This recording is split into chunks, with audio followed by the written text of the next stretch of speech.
Akshay Nanavati, how are you? Very well. Thank you so much for having me here, Tony. Yeah, well, thank you for being here. I don't really know where to start. You've been endorsed by the Dalai Lama.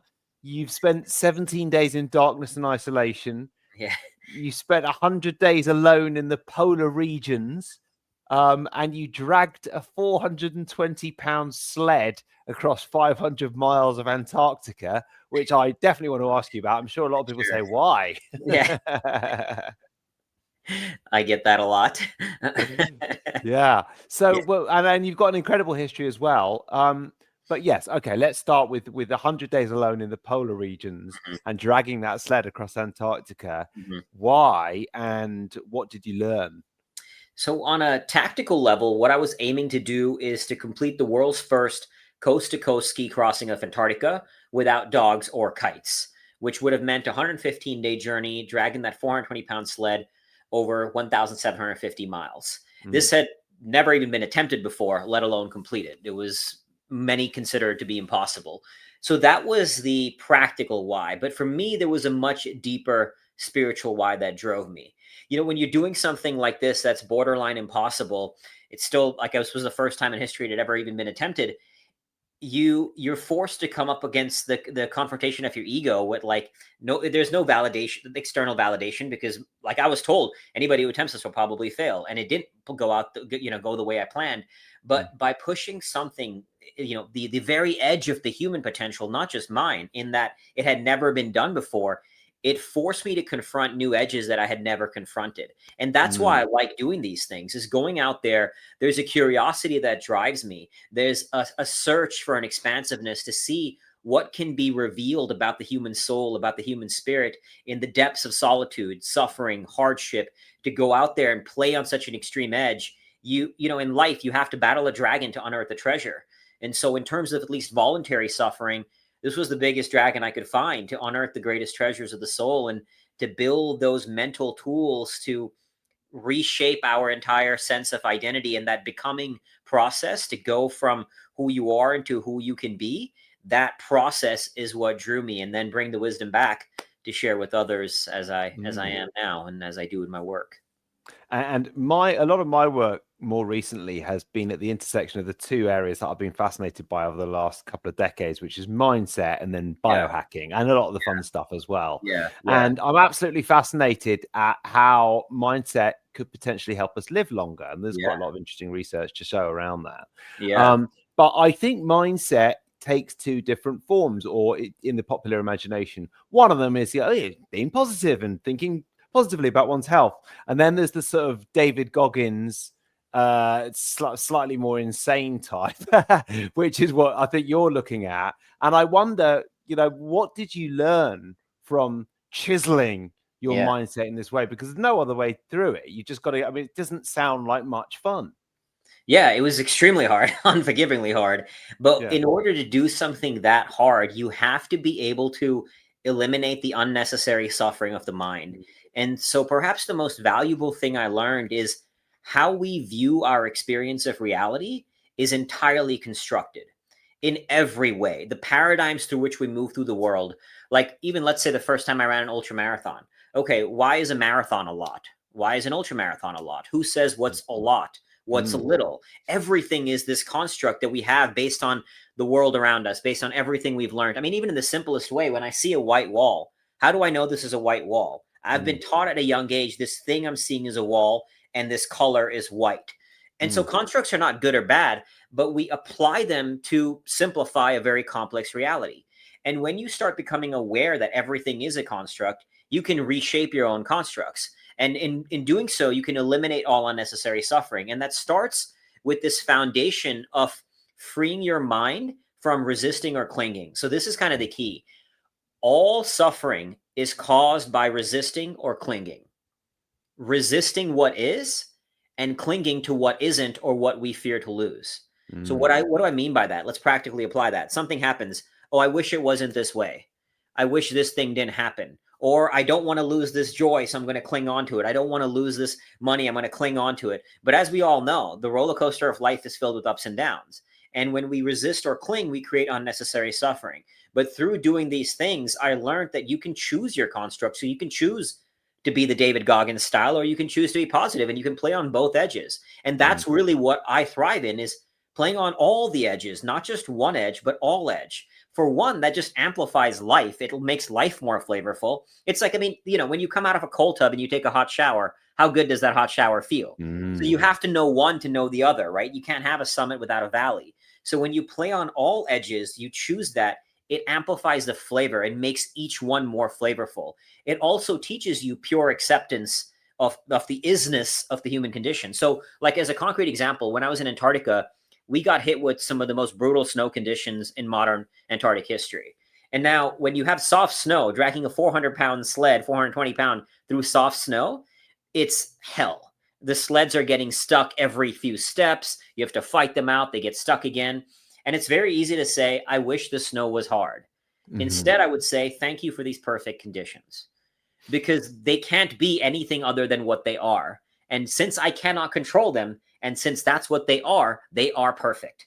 And so accepting what is frees your mind from the unnecessary suffering, which allows you to push through into any barriers you want. Yeah. So, I mean, I look, I'm totally on board with acceptance. And yet, and I'm glad you gave that practical example, because I wanted to say, okay, give me an example from traveling across the Antarctic. But it's not strictly true that they're perfect conditions. I know what you're saying, I think, but is there some part, like, it might be the sort of skeptical British part of my brain that's like, yeah, but it's not perfect. And so I get what you're saying, but the thing is, it can't be anything other than what it is. And so by deeming it not perfect, I am now resisting it. I wish it wasn't this way, and therefore I'm resisting it. And that creates unnecessary suffering. And I've experienced that on previous training expeditions where the conditions were so rough. And I'm like, oh, I wish it was harder. This sucks. Why am I struggling so much? And kind of going down that inner spiral in my head. And then I realized, like, this is what it is. I can choose to fight it. I can choose to resist it. And I'm just going to make myself suffer more unnecessarily. And so that's what I mean by when I say perfect, it's because it cannot be anything else. And so simply choosing to say, this is what it is. Awesome. That's perfect, because that's what it is. And that's what allows you to then create your own experience of reality instead of resisting the isness of that reality. Yes. And personally, I find when you really sink into the reality of the situation, it can help the pain go away. And the other way to help it go away is to almost the opposite, to get distracted by it, but by focusing on something else, which is also reality. So, for example, it's not quite the same as traveling across Antarctica with a massive sled, but, you know, lifting really heavy weights. I find just tuning in to the music in the gym, which is still reality. I'm not pretending this isn't happening, but my God, those reps go quicker when I'm focusing on that. And that's a great point. You know, the more you become aware of how your mind is creating the stories and the loops, the better you get at choosing it. So to your point, like, those are two mental weapons that are both seemingly opposite, right? Escaping the pain versus going deeper into the pain, but they both have their place. And I was using both of them at various points in Antarctica. Sometimes I would listen to music to escape how much it sucked, and other times I would go deeper into it. But you become the master of your own reality instead of being a slave to external reality and to circumstance. So I'm going to choose whichever mental weapon, whichever construct I want that will most serve me at this particular moment. And that's what it's all about, is developing that ability to choose at will. And you've obviously got such an interesting history. You were in the military, weren't you? 6 years. And had some big issues some before the military, and then some that came out of being in the military, including PTSD. Is that right? Yeah. PTSD. And I'm fascinated to know how else your challenges have shaped you, because another thing you did was total isolation for days on end, more than most people would do in such a situation. It was after I came back from the war. I was diagnosed with PTSD, struggled with depression, survivor's guilt, lost friends to suicide. And one morning, after 5 days of binge drinking liters of vodka, I woke up and I was seconds away from slitting my wrists. And that rock bottom moment began this quest into understanding the psychology, the neuroscience, the spirituality, it led to me writing my book, Fearvana. And the fundamental ethos, that being, is that fear and suffering of any kind is not the enemy. It's not the antithesis of nirvana. It can be an access point to it, which then led me deeper down this path of spiritual seeking, which led me into 17 days of darkness, first 7 days, then 10 days, where I got to sit completely in a dark room by myself. I mean, so dark you cannot see your hand in front of you. And so you start hallucinating. You see lights that are as real as any of these lights. And by experiencing that level of solitude and darkness, there's nowhere external for consciousness to go. So not even in a simple way can I say, oh, that's a wall, a window, a door. Therefore, the only place you can go is within. And that's a beautiful but also challenging journey, because when you go within, you're opening doors into your soul that have rarely been opened. And what comes out of those doors is not just the sunshine, the unicorns. It's the darkness, it's the pain, it's the demons. But Carl Jung, as he said, until you make the unconscious conscious, it will direct your life and you will call it fate. And so the value of that stillness is to make the unconscious conscious. And I truly believe, in my experience of the human condition, that stillness is, I believe, one of the greatest fears in the human condition. It's not a fear that if you ask somebody, what are you scared? Most people won't say stillness. But if you look at behavior patterns, we do everything we can to distract ourselves from ourselves. And sometimes those things are positive. I've seen extremely fit people who are struggling inside. I've seen extremely wealthy people who are struggling inside. So work or working out, positive things compared to drinking or drugs. But even those can be an escape from ourselves. And the value is going within to now, that's kind of what I said earlier, is that whatever is inside you is no longer an enemy. You can make it work for you. Even take my survivor's guilt. You know, I had survivor's guilt because when I was in Iraq, my vehicle drove over a bomb that for some reason didn't explode. My friend's vehicle drove over a bomb, it exploded, he died. And I struggled with that. And so instead of trying to make the guilt go away, everybody said, you know, it's not your fault. And I get it. War, things happen the way they happen. But I made it my ally. For a long time, I had a picture of my friend that I lost in the war up on my wall. And it said, this should have been you. Earn this life. My guilt became a weapon to sober up, to write my book, to help others. And going back to what you said about solitude and stillness, do you think that is something, how important do you think that is? Because it seems to me like that it's harder than ever to find it. It is, yeah. There's a great quote from French philosopher Blaise Pascal, who said, all of humanity's problems stems from man's inability to sit by himself in a room alone. And so I think it is the key thing. Whenever I'm asked if there's one action to take away, let's say on a podcast interview or a talk, my answer is stillness. You don't have to go into a darkness for 7 days.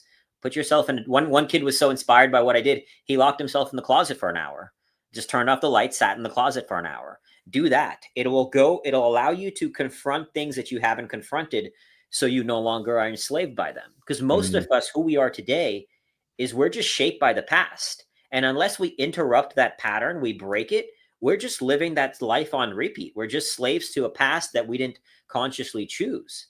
But when you spend time in stillness, you can now bring those patterns to the surface and say, I can choose outside of that.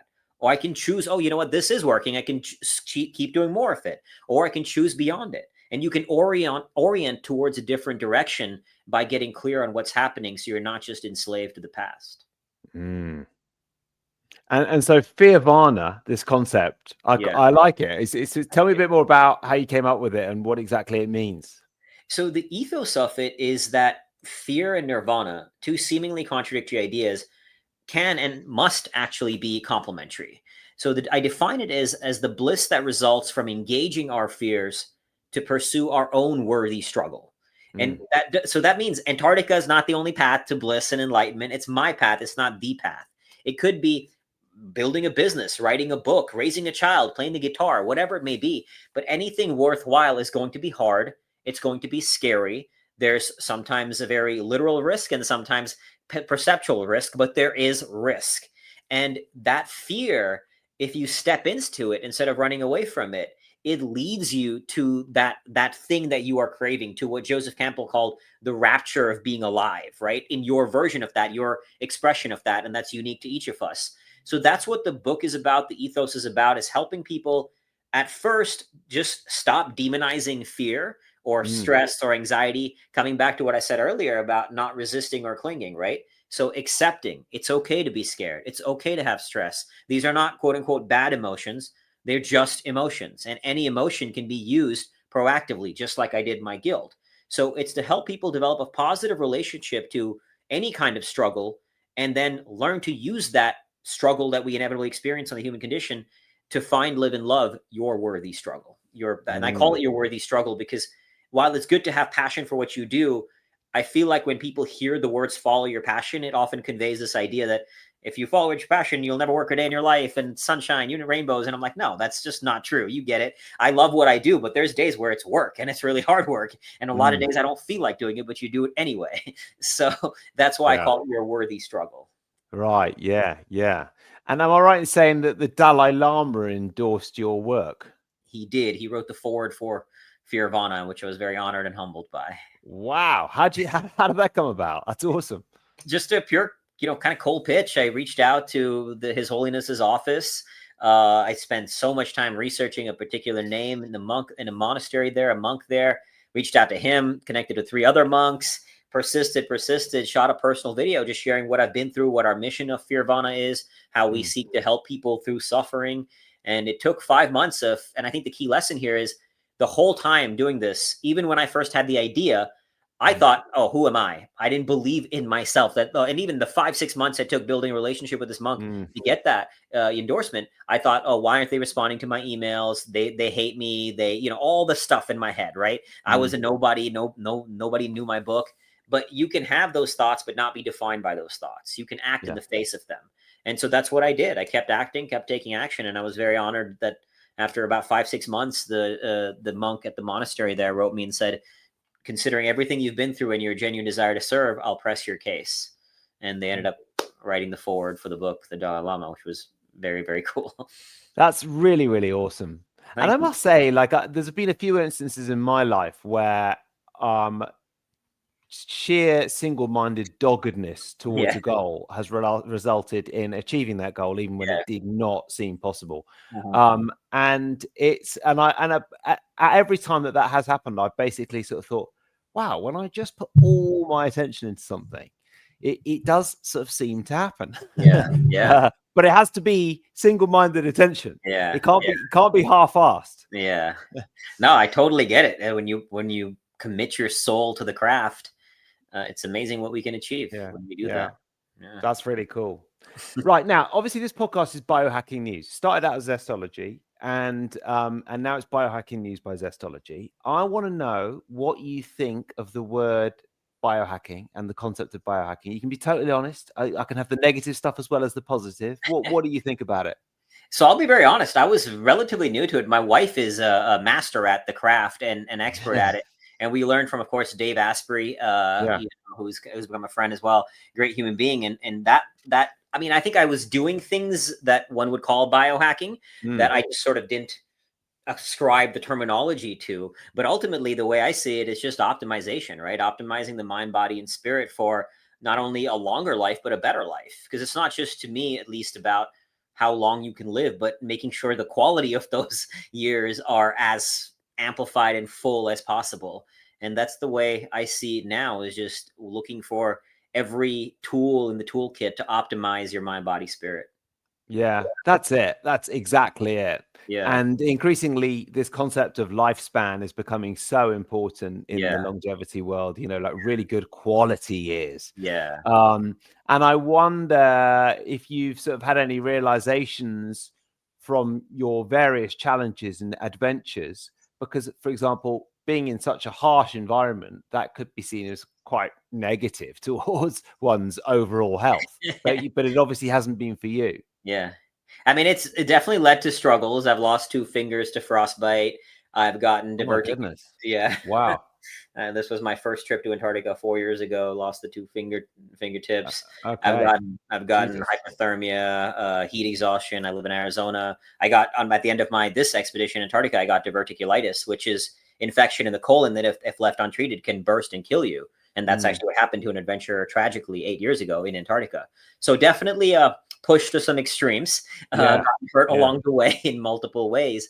But the point is, to me, it's in my 40 years, I've been blessed to have lived many lifetimes worth of life experiences. And that's what I think. It's a beautiful thing. We want to live longer, but I think I think sometimes when I see people, it's like we're getting so caught up in that we're losing the flavor of the living this life fully, with this desire to, can I live to 150, 120?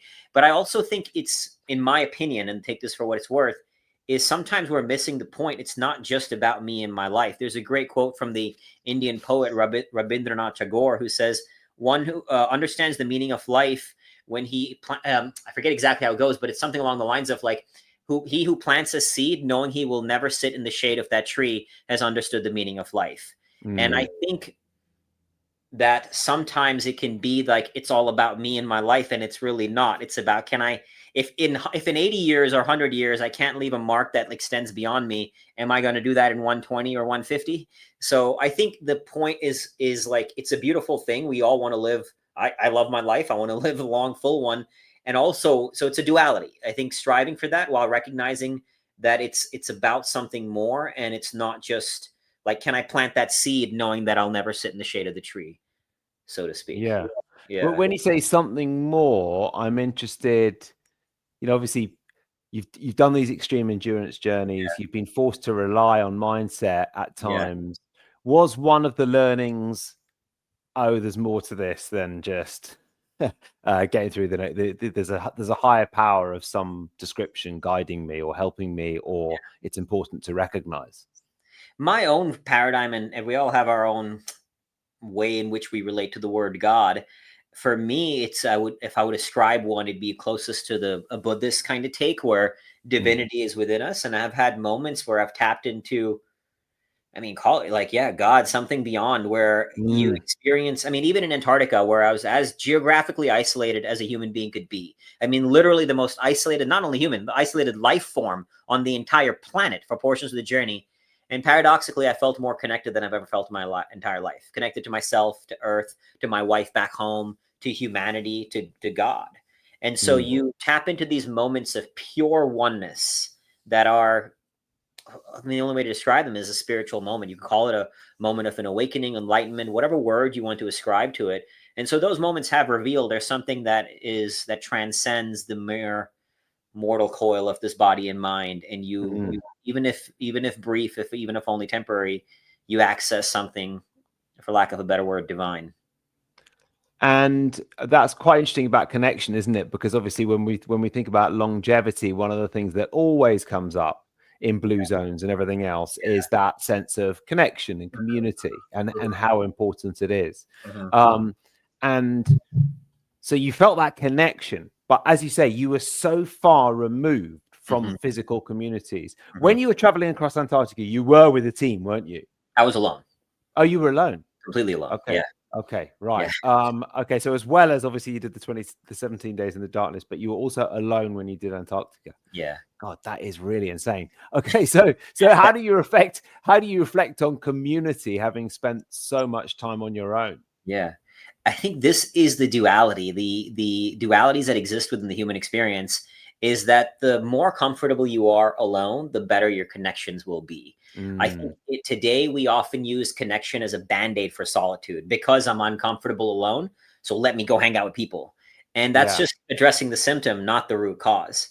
But to be clear, when I was drinking after the war, I could handle being in an entire room with people drinking, and I wouldn't have a desire to drink, not 1%. But when I was alone, my demons would rise, and that's when I would drink. So I went from as like struggling as to be alone as possible to 117 days as alone as a human being could be. And by doing that, it has radically improved my connections, my wife, my family. I am blessed with the most amazing tribe of friends here. We have the unbelievable community and tribe that we are, just both my wife and I, but just speaking for myself, so close to, that are like family to me. And we're able to, that connection to others has amplified because of my ability to become more comfortable alone. And that's, again, that paradox, right? You can't have a summit without a valley. The better you are at connection with yourself, and if you can just master being alone, it'll amplify your partnerships, your friendships, your business, any category of relationships, and it'll be so much more full. That's why, coming back to that key takeaway, practice being alone. Sit still in darkness. And yeah, it will be uncomfortable, especially if you're new to it. It was for me. But the better you get at it, the more it'll amplify every aspect of your life, including your connections. And was there anything, going back to Antarctica, was there anything negative about not, obviously there were some negative things, but was there anything negative about the experience of not seeing another human soul for so long? That didn't bother me at all. I mean, I would call my wife with on the satellite phone every evening Yeah, from the tent and just kind of yeah, check in.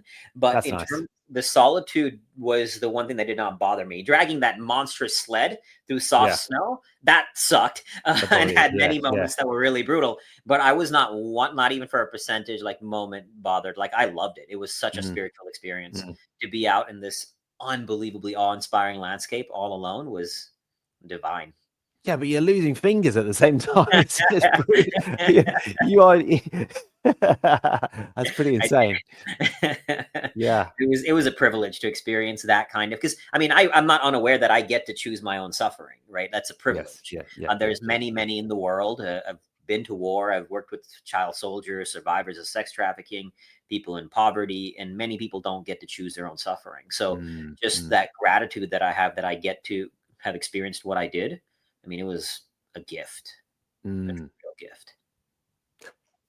I want to ask you a little bit about what you've learned from your trips, specifically in terms of your daily routine and what you've incorporated now that you're in a slightly safer, more hospitable environment than Yeah, you were. yeah. And we're doing something where we look at people's routines in terms of their day. Is there anything that might be classed as either biohacking or sort of personal development or health optimizing in terms of your morning routine, your daily routine? What do you do that you've learned works well for you? Yeah. I'd say, like, for me, coming back to what you said about single-minded focus, my morning routine is waking up and getting right to the number one craft that I'm chasing. So right now Mm, it's writing the book. So I wake up and I go straight to writing. That's it. mm, There's nothing else. All the other stuff I do at later points in the day, but I like to, even when Antarctica was the goal, I'd wake up and get right to training. So mm. depending on what the main goal is, I think the best morning routine is just getting right to it.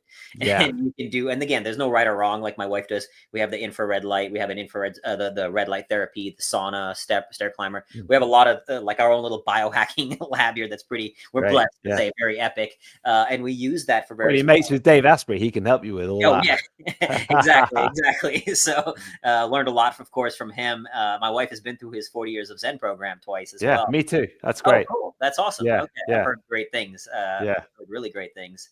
yeah. But that's kind of my, like, in terms of morning routine. And then the mental hack that I use, like since coming back from Antarctica, I have become a lot more, even more so, zen and unfazed by anything in life. Like, I say this with genuinely no ego, but there's never suffering in the mind anymore. The suffering is what I seek. Like just a few months ago, I did 24 hours on a stair climber. So inevitably there's like fatigue and physical pain and all that. But I've gotten to the point now where, and it actually turned these tools that I used over decades of doing hard things into a framework, which I'm happy to share with you on, that I call the unshackling, how to Mm, free your mind from all suffering. And this is what it boils down to. So it's 5 steps that spell out peace. P is pinpoint the raw truth from the story. mm, Our story creates our suffering, not the true, not the objective reality, kind of what we touched on earlier, right? So this takes practice. At first, for many people, their story feels real. And a simple way to think about it is, if a camera was looking at you, what would you see? And just narrate the objective truths away from the stories we attach to onto it, right? So this starts to free a little bit of the suffering. The E is embody the moment fully in the now. This brings you to the present, so your mind's not wandering to the past or to the future, especially when I'm doing, let's say, 24 hours on a stair climber. Oh, shit, I got to do another hour of this, another 10 hours of this. Got it. Let me be here fully now. Bring my mind to my senses is a simple way to do that. I saw A, that stair climber on your Instagram. I was like, this yeah. guy. Who am I speaking to on my podcast? It was just one day I was like, I'm going to do this. It's going to be fun, quote unquote. Yeah. But I do it for the curiosity and the seeking. It literally it's an opportunity to practice some of these tools. So the next step is the A is accept the isness. Can anything be other than what it already is? Mm, We touched on that. C is control the controllables. So what can you control at any moment in time? your actions, or your attitude. That's it. We can't control all the other million things happen in the world. If I can't change my actions to change the external reality, the only thing I can change is my attitude. So when I'm doing a hard thing, once I decide to do it, there's no longer a choice. So now I can't, in my frame, I can't control the actions to get off. That's not a choice. So the only thing I can control here is my attitude. And then finally, the E, which is probably arguably the most important, extract the opportunity and take action. So this comes back to what you said about the positive mind, or whatever you want to call it. But what's the opportunity in this? In every suffering, there is an opportunity. In every suffering, if you choose to see it that way, no matter how hard that can be. And I get it. When you're in it, it can be really hard to wrap your head around that. I've been there. I've been in the pit. So I completely do get it. But if you look for it, if you ask that question, you'll find it. And then you take some small action to shift your reality. So you're not just wasting. A lot of people will just wander in their own head. And this is like kind of my beef with personal development, go in there, conquer your limiting beliefs. I always like to say, fuck your limiting beliefs. You don't need to believe in yourself to act. You just need to go to war with yourself, and the beliefs they are built on the battlefield. So that's what, it's taking action, and action rewires the brain. And those 5 steps, the peace framework, has been really cool to practice both through my voluntary suffering since coming back, and involuntary. I had gut issues from diverticulitis, from accidentally being gluten poisoned because I have celiac. My gut's been a wreck this entire year. And I'd say in that there's been one moment of frustration where it led to. But other than that, this was a tool to not let circumstances beyond my control create unnecessary suffering of the mind. And it's been cool for myself and others I've shared it with as well. Wow. Fantastic. It's so great to chat to you. Pleasure. So you're writing on 2 books at the moment, really, aren't you? Yeah, the other one is mostly my wife. So I'm kind of bringing some of my own learnings as well as writing skills to that.